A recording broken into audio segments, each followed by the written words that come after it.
It's a homecoming of sorts, the path less taken. After years of poor trail conditions forced the race to the north, the Iditarod returns to its southern route once again.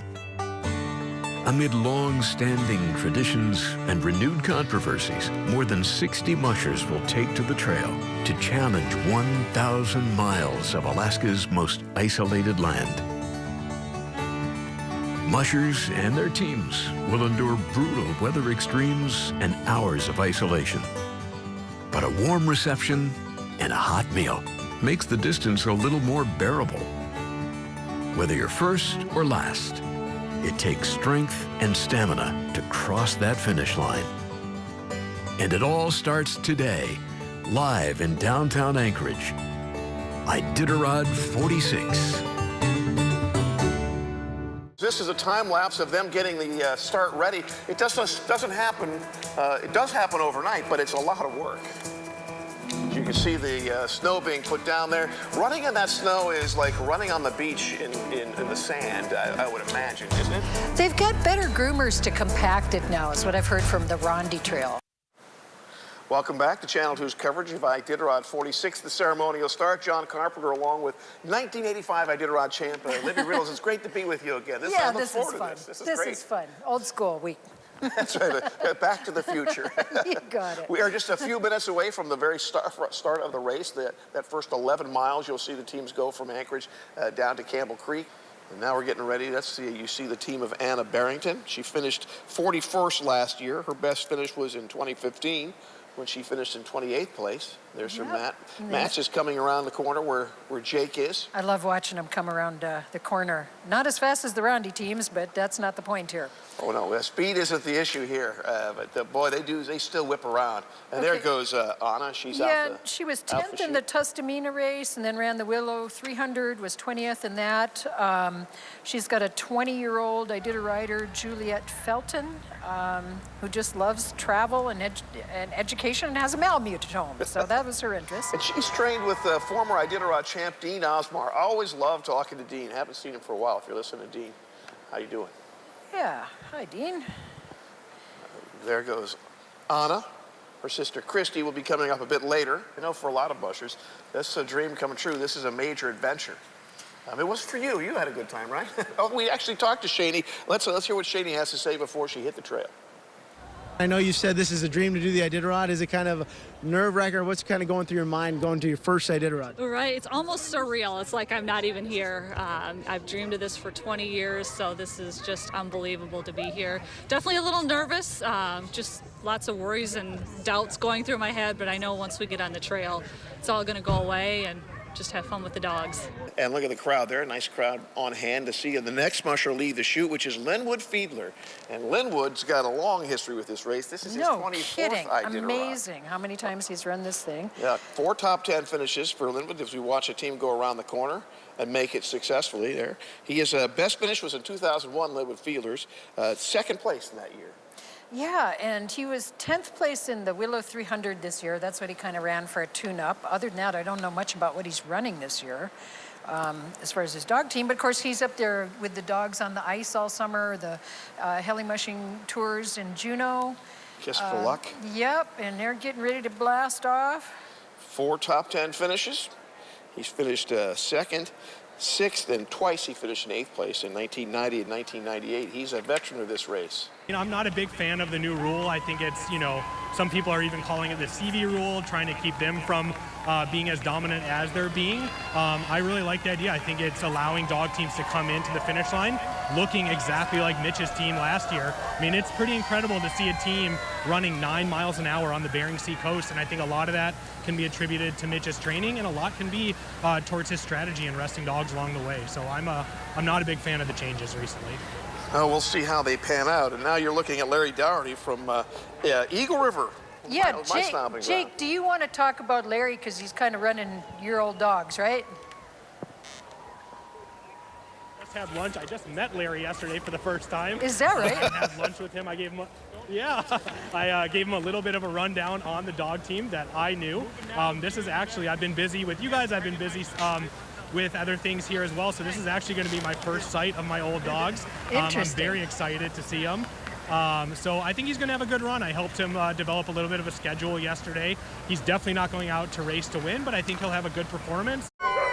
Talk to me about the emotions of running the first Iditarod. It's crazy. It's totally crazy. Very surreal.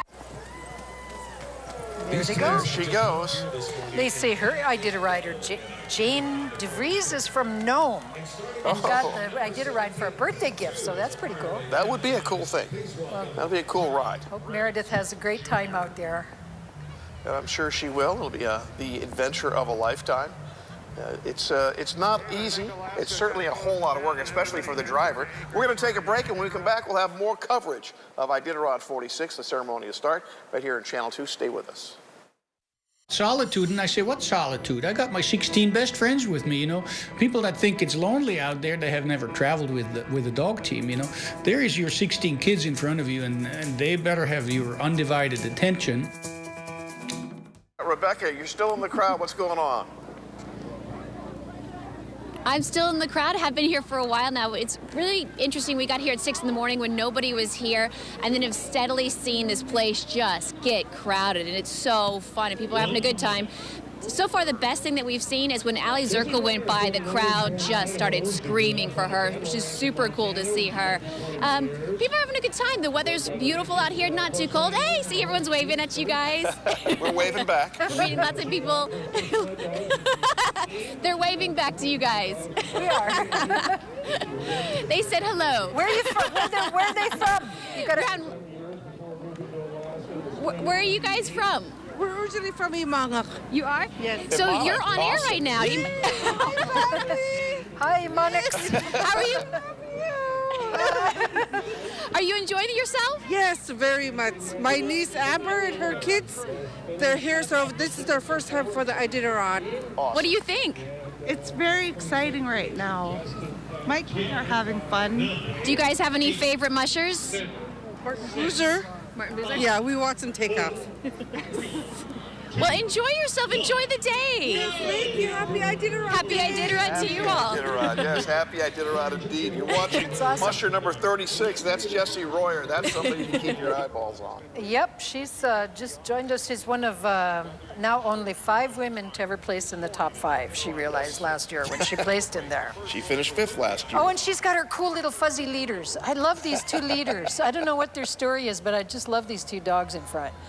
In fact, they're having a good time. It must be the same ones year as last year. 2007, I think, or 2001, I'm sorry. 6 top 10 finishes, 9 straight top 20 finishes. Her best finish was in 2015. She was 4th place. And she's also a humanitarian award winner back in last year. She was last year's. Won the race this guy when she was 17 years old, and last year finished with all 16 of her dogs in a high position, which was awesome. That is awesome. Yep. And as we watch 5th Jessie place. head down the street, we're going to take a break. We'll be back with more Iditarod coverage at the Ceremonial Start right here on Channel 2. Stay with us. A lot of people think, you know, what are your priorities in life? Few people have to immediately make that decision and walk away from everything. And, you know, I was put in a situation where I had to make that immediate decision, and out of 40 years of my life, the things I grabbed had heartbeats. Oh, again, I'm looking forward to confirmation that the trail is as good as I know it is. So what I'm looking forward to in Willow is that it's the beginning of a 1,000-mile trip that I'm looking forward to. I know the trail well enough to know that the first 50, 60 miles is mostly on a river that makes it easy to pass, and there'll be dozens, if not 100 campfires and thousands of people cheering us on. It makes for... And they do. People get out and see that. And here's Jeff going down the... Yeah, and his team was 8th place in the Quest with Alex Buteau. And Alex is the son of Eric Buteau, who ran the Iditarod. And his daughter, Ellen, was in the Cusco 300. Oh, another wipeout for Jeff. This is 2 years in a row. That's his thing, I guess. No, the Yukon Quest 300. That's where Ellen accidentally drank fuel out of a water bottle. Yikes. And had to scratch. And Jeff was 3rd place in the Cusco. Is Jake down there? Does he see what's going on? Oh, Jeff's so busy waving to everybody, he probably lost his balance. I don't know.